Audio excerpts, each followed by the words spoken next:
Ahoy, Shipmates! It's a land-based activity today. We are at Southampton Christmas Market. It's just opened on Friday. The ice rink, however, is not open. It's all cold. I can see the ice being made. It all looks frozen. Perhaps it's not thick enough. Can't quite understand why there's a fun house at the Christmas market, but there is a fun house here. Maybe it keeps the nippers amused. There's also a dry slope for tobogganing down. Lots of flashing lights available. There's a whole little area just south of the bar gate with rides. Should keep the children amused while you're busy at the bar.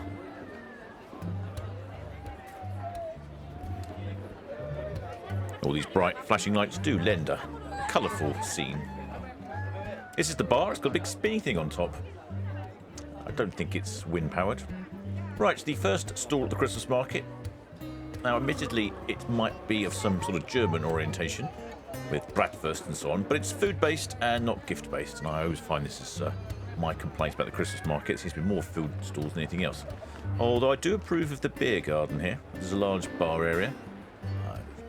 Nothing more than soothe your pains and your sore feet after a day of Christmas shopping than a rum, or maybe a beer. Right, and second stall. Now, I was slightly conflicted about this one because A, it's a food stall, but B, it's also a Christmas stall.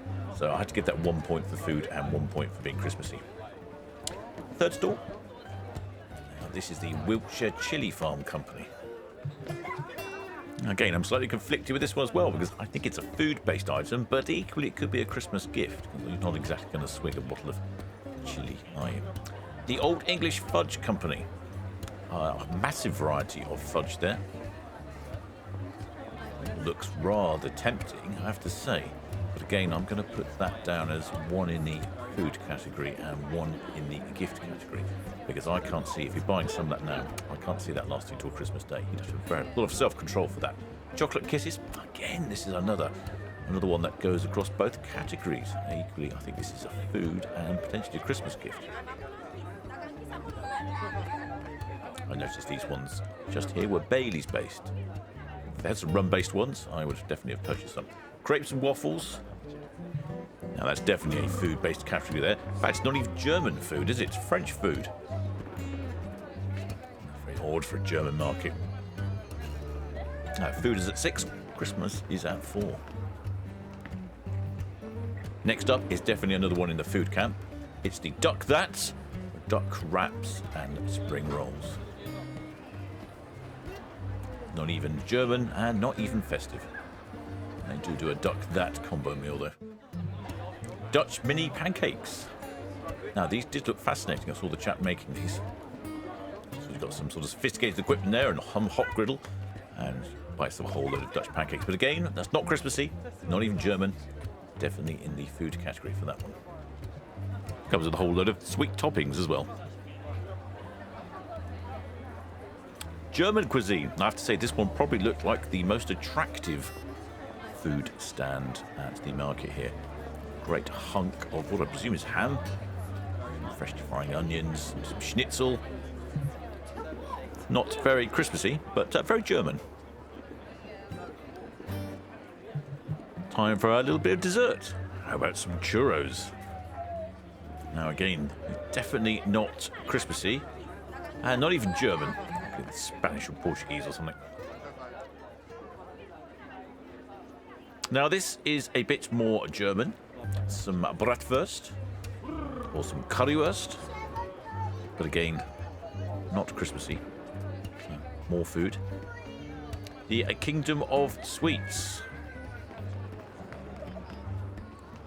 Again, I don't think these will be lasting until Christmas time if you bought yourself a bag of these. So these are not Christmas presents as far as I'm concerned.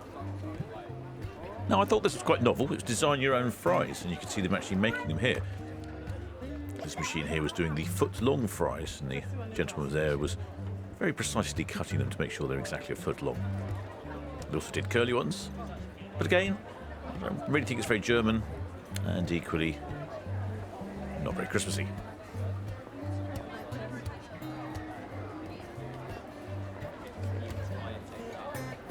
This one, however, definitely Christmassy. Christmas presents, and they are personalised as well. Now, this had to be the biggest stand here. I was quite impressed at it, and I actually read what it was. Yorkshire pudding wraps. Oh, shiver my timbers. Never heard of that before.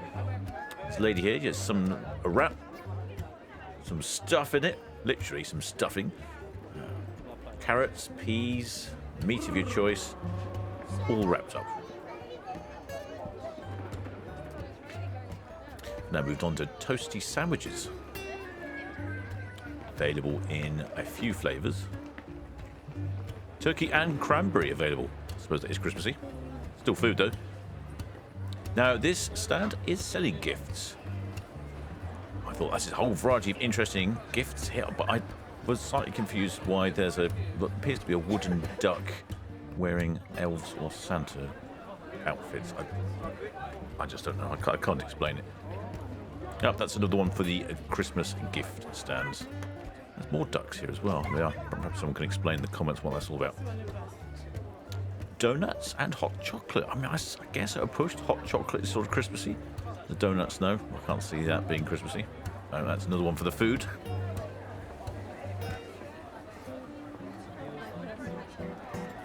Of course, there is the obligatory bar, which was pretty busy. I'm not going to give that a food rating. But I'll give it a gift rating if you'll care to buy me a rum. It's the Civic Cultural Quarter. There was a big Ferris wheel. That's quite festive, I think. Well, I'll give that a festive like. People were enjoying a spin on the wheel. You can actually see it quite a long way around Southampton, so it really is quite tall. I didn't see how much it was for a ticket. And next to it is this ride, which shoots you right up into the air. The previous riders had delightfully high-pitched screams. These ones were quieter. It's sort of called the Snowball Launcher. I mean, that's tentatively Christmassy, I suppose. And now we're on to more food again. This is brownies. No, I don't call those Christmassy. They'd definitely be gone by Christmas Day. This is a gift stand of rings. I have to put that in the Christmas category. I think it's definitely presents. I don't know how you'd buy someone a ring. Salt and pepper chicken. There's a Chinese stand. Yeah, I must say this one did look quite tasty and smelled pretty good. But that's definitely another one for the food camp. This chap here was interesting. He made his own guitars. If there's a band you like, he makes a model of the guitar in the style of the lead singer or lead guitarist's guitar, and he gives you a little stand for it. Now, this one really was very festive. It reminds me of my Victorian childhood when you'd have all these dried fruits and push posh clothes into them. It sounded really lovely on that stand. It smelled wonderful. They've done a very good job with the lights. I think there's a whole lot of lights in town, cover the trees. Got this big Christmas tree here. Certainly making the place feel very festive. Back on to festive things, and we have a Greek stand. Now, is there anything festive here? Chicken, halloumi? No, nothing festive. Not even a turkey kebab. Not even a kebab with a hot cross bun in it or a mince pie. More desserts. We're on to the Crumble House now. A whole variety of desserts from these people. Again, I wouldn't consider any of those to be Christmassy. Now, this one again, I think is definitely in the Christmas category. A whole stand full of wrapping papers and so on. Southampton's LBGTQI fuel injection. Not really Christmassy. But gifts though, not food.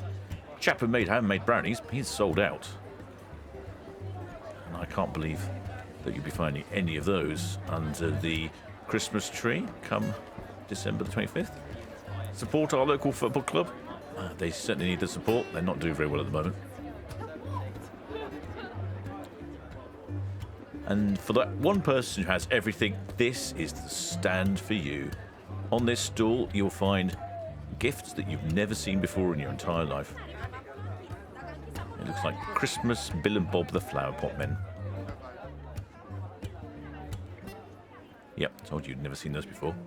This is the bar gate. Now, I think it's about every 15 minutes or so, they have a little light display on the bar gate.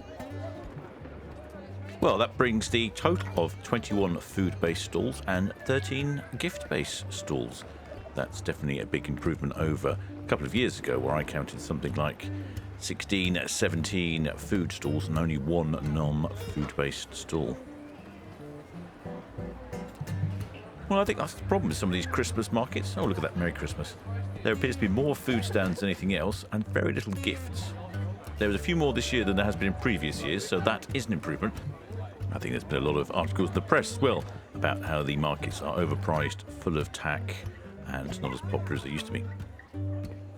I'm going to treat myself to a beer here at the German bar, but I didn't actually buy one in the end because the queue was huge. They had lots of other beers and non-German beers, and I don't really like lager, so I'll pop down to the Dancing Man down at Town Quay opposite Mayflower Park and order myself a pint of stovepipe.